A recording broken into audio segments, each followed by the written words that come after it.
Miqtë Prizmus, Edi Rama sot kishte rastin t'i shpërblente, e them gjithmonë thojza, ose t'ju bënte një dhurat të dy grave të Bashkimit Evropian, cilët janë kontribuese pavarësisht sa po kanë filluar, një vjet e sa kanë që kanë filluar punën e tyre, po sigurisht dy grave të rëndësishme, të cilat në rrugën tonë drejt Evropës, ose rrugtimin tonë drejt Evropës, bën të mundur hapjen e kapitullit fundit të negociatave për antarësim në Bashkimin Evropian.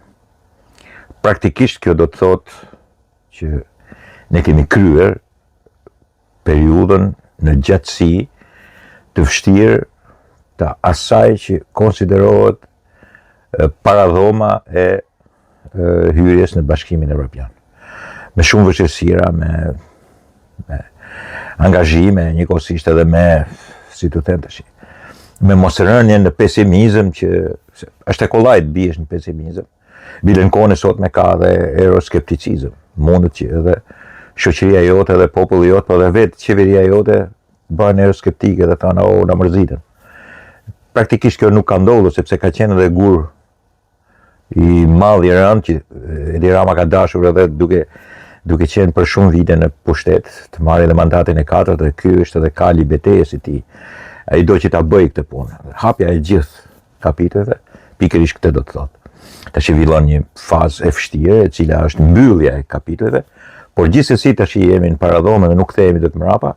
Mbyllja e kapitujve do të thonë të futesh në dhomën si më në paradhon, po pikërisht je futur me trup dhe ndoshta me atë sigurinë që do përfundoj pikërisht në atë pjesë të rëndësishme që është edhe futja në dhomën e përhershme, pa kthim pas të Bashkimit Evropian. Çfarë do të thotë kjo? Ato shishet e verës që kishte marrë me vete Rama, ja vlen të firmosura për ti. Jo thjesht për ëndrrën tonë, jo thjesht për këtë qeveri, jo thjesht për Ramën. Ne kemi më tepër Bashkimin Evropian si një objektiv i cili na bashkon me të dikushmen e ndarë. Dhe jo të dikushmen largët thjesht nga Perandoria Osmane, se Perandoria Osmane ka qenë disa vende tjera që janë Bashkimin Evropian, si Greqia, për shembull, ose Bullgaria. Se shpesh herë njerëzit këtu duke mos menduar, si thonë facebookistët, thonë 500 vjet mrapa, 500 vjet mrapa edhe bullgarët kanë pas turkun, edhe grekët kanë pas turkun. Nuk duan as religionin, nuk e ndodhi asgjë, dhe janë sot në Bashkimin Evropian. Sigurisht nuk mund të ishin njësoj si Bashkimi Evropian, sepse ishin pjesë e Perandorisë Osmane, por mos themi që tash vetëm ne na pas ka bërë Perandoria Osmane. Gjithë i kishte Perandoria Osmane këtë. Dhe në marzira, si me thanë, që i kemi mësuar pak nga shoku Enver dhe që trashëkohen edhe në mënyrë religionare dhe në kohë mas kohe. Perandoria ka pas hesapin e vetë dhe ne që jemi ngjitur mrapa Perandorisë për shumë arsye, kemi pasur dhe ne hesapin tonë. Ne sot ndahemi nëse themi kulturalisht, sepse sigurisht kishim atë periudhë. Dhe ajo periudhë peshon, po jo vetëm ajo periudhë, po sidomos periudha e komunizmit. Ajo ndahu më tepër nga Evropa dhe nga momenti liri se sa Perandoria Osmane. Dhe ky është momenti për të gëzuar. Që vazhdon akoma te një popull si joni të jetë kjo. Prandaj ato shishet e verës janë të meritueshme. Pastaj mund të bëjmë kritika sa të duash qeverisë Rama e Ramës vet. Në këtë pikë, ecën përpara në integrimin evropian, kanë bërë punë të shkëlqyer. Këtë duhet ta pranojmë. Në punët e brendshme, hajde të bisedojmë se ku janë fajet e gabimet e çfarë mund drejtet e çfarë mund bëhet me një opozitë e cila shan edhe sikur të bësh gjitha gjërat mirë, sepse nuk është opozitë, nuk është alternativë në fakt. Në këtë rast, kjo na bën që vazhdojmë të kemi një lloj shpresë, sepse akoma kemi pjesën më të madhe të popullit dërmuese, thonë 90% që është për Bashkimin Evropian. Kjo është njëra. Tjetra është ajo që sigurisht Berisha dorëzua me njëherë në SPAK për 21 dhjetorin, jo për 21 janarin. 21 janarin bën numër akoma se e di që ajo është fundi i tij, po do keni një klip tjetër, kurse për të akuzuarën që ka plotësisht akuzë dhe plotësisht i pandehur për klubin Partizani, doli dhe vazhdoi seritë e tij të marrëzive të persekutuarit politik. Imagjino tash kur një sekretar partie bën të persekutuarin politik, këtu duhet çohen gjithë bëjnë, zakonisht kështu bëjnë shqiptarët. Kur bën Sali Berisha të persekutuarin politik, të gjithë janë persekutuar politik shqiptarët. Kur bën një njeri që ka hyrë në shtëpinë e Enverit dhe që ka ndenjur me fëmijët e Enverit, dhe që ka qenë shok i ngushtë me to, dhe që është lëpir jo vetëm Enverit, por gjithë asaj kaste. Edhe kur bën burri mirë ky, pse mos bëjnë shqiptarët burrat mirë, pse të bën gjithë burrat mirë, duhet bëjnë të gjithë edhe të persekutuar. Të gjithë enveristë dhe të gjithë persekutuar. Kur bën Sali Berisha kështu, të gjithë jemi të persekutuar edhe të gjithë jemi për të na nuk e di, për të na dikur merrshin 1000 lekëshin e luftës. Ata që kishin ndihmuar partizanët, edhe këta, kështu është, në këtë lloj forme. Një njeri i cili ka qenë në shtëpinë e Enverit, mik i pranishëm në shtëpinë e Enverit, ka bërë vizitë aty, ke fëmijët e tij, ke vetë Enveri, një sekretar partie dhe një komunist i devotshëm, kur bën edhe njeriu e persekutuar sot politikisht, kjo është luashmendsh. E fundit është Vjosa Osmani. Vjosa Osmani gjithmonë për mua ka qenë një njeri i pameritueshëm atje ku është. Është thjesht një mësuese historie dhe gjeografie që flet pa kuptim, dhe duke folur pa kuptim bën edhe gafa të jashtëzakonshme. Një prej tyre është ajo 900 bandave. Nga që do të shtoj sukseset, nga do që të bëj edhe njeriu e madh të zgjidhjes së problemeve dhe të pushtetit që zgjidh probleme dhe është kundra bandave, lëshon edhe shifra prej 900 bandave. E ka korrigjuar, jo e kisha me serbët, apo është një marrëzi, vazhdon marrëzinë. Marrëzisë si i pret goja përpara mendjes edhe politikës së shifrave në mënyrë idiote, duhet ta themi cop. Kur thot 900 banda, do të thënë për një Kosovë me 1.800.000 banor, do të thënë i gjithë shteti është bandë.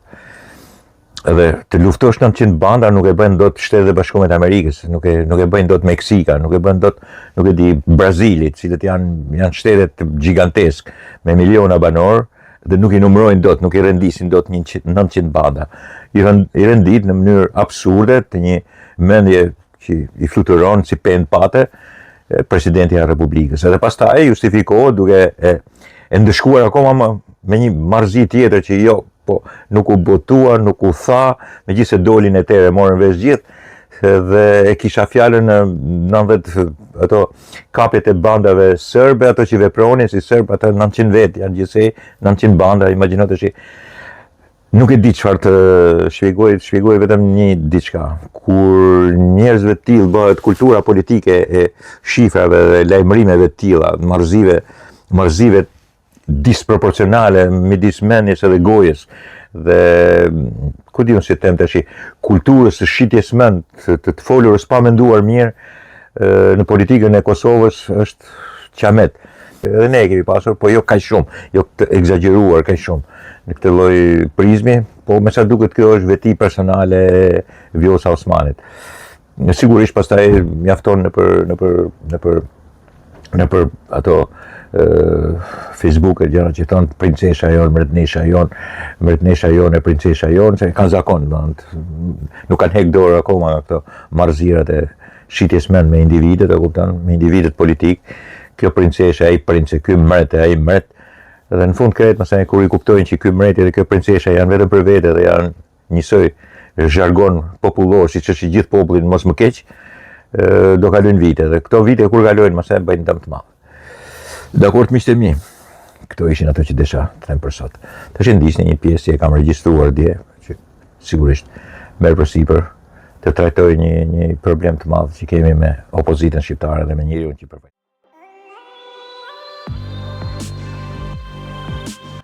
Miqtë Prizmës, Sali Berisha, njeriu i madh i 35 vjetëve demokracie dhe që nga pranimi i tij si antar i Partisë Punë Shqipërisë, vitin 1968, pra 22 vite diktaturë, do të paraqitet në SPAK në orën 10 ditën e anë për çështjen e klubit Partizani. Keni parasysh atë ku ka përvetësuar për dhënën dhe vajzën e vet një pjesë të madhe të klubit Partizani dhe bile edhe të isha aeroportit të vjetër Tiranës, fushës aviacionit, që quhesh atëherë. Është një nga ato aferat e vogla të Sali Berishës, thjesht për hesabet e familjes tij, me cilën do të shkoj si vaskja me një këmbë. Kurse fletthirrjen që është përhapur kudo në botë për 21 janarin ai ju thot mos e pranoni, mos e merrni këtij, mos ta marri grupi parlamentar, mos ta marri Partia Demokratike, mos ta marrin Keshkalla atij, ato që rinë roje Keshkalla. Ky e dëgjon, por nuk ka marrë fletthirrjen, ndërsa aty do të shkoj thonë si vaskja me një këmbë, sepse përndryshe arrestojnë prapë çojnë kat 8. Sali Berisha ka të merë 21 janarin, të merë. Ai e di që është vdekja politike e tij. Është vdekja politike të cilën e ka paguar në 2013 dhe do ta paguajë gjatë gjithë jetës. Ai ka dhënë urdhër për të vrarë njerëz. Dhe këtë nuk është se Spaku ka nevojë që ta vërtetojë, megjithëse kanë dalë shumë elementë të ri dhe ka dëshmitar, ka dhe fjalë, ka dhe regjistrime të cilat ai me anë të njerëzve të cilët po paraqiten një pas një, përfshi, duke filluar nga Lulzim Basha, pupacin e tij që rrinden ma e kryeministrisë, në majtë kryeministrisë rrinte, dhe të gjithë pupacet e tjerë që fshin serverat, që morën poste, të gjithë tjerët do të kalojnë një për një në revistë. Sepse sigurisht kjo ngjarje duhet zbardhur. Janë i gjithë momenti i gardës, është ai Ndreja Prendi, të cilin thonë që e kanë rrahur në zyrë, e kanë nxirr në zyrë, është përdorimi i armëve, bile armëve dhe personale. Njëra prej tyre është me trupin e Alex Nikës, është gjetur aty preda, dhe shumë element tjerë. Por një nga elementet është edhe ky që po transmetoj tash. Dëgjoj. Po preke gjën më të vogël, do jenë 5 sniper. 4 në 4 anë dhe unë në dritare. Dhe në mënyrë absolute do goditet vetëm po se të shpoj plumbi. Për Zjarvenc, unë do të bëj atë që më takon me bë. Jo kryeministrinë, por një post policie më të lartë në Shqipëri po e preken, në mënyrë absolute nuk do kthehet në Tiranë i gjatë. E dëgjuat, kush nuk e ka dëgjuar për jush.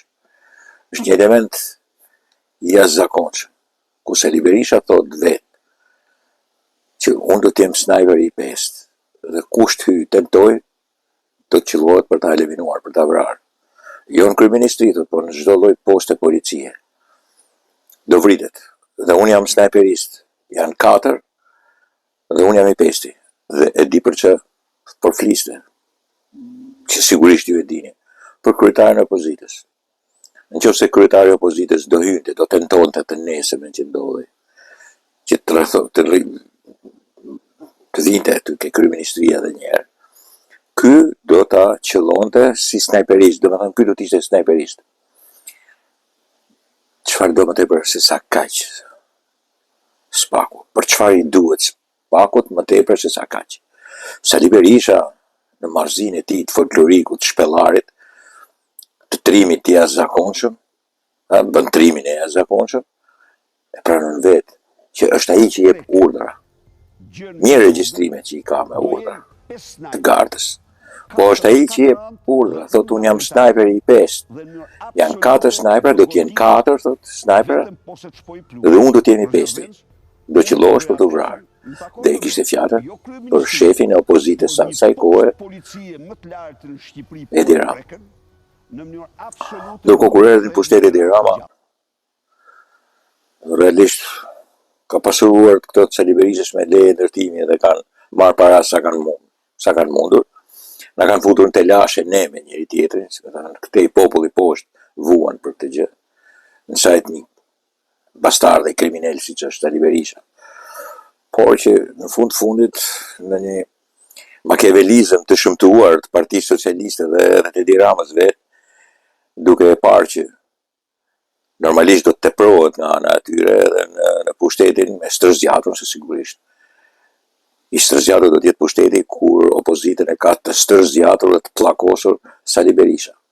Pra, është një shërbim i dyfisht, si me marrëveshje, si pa marrëveshje.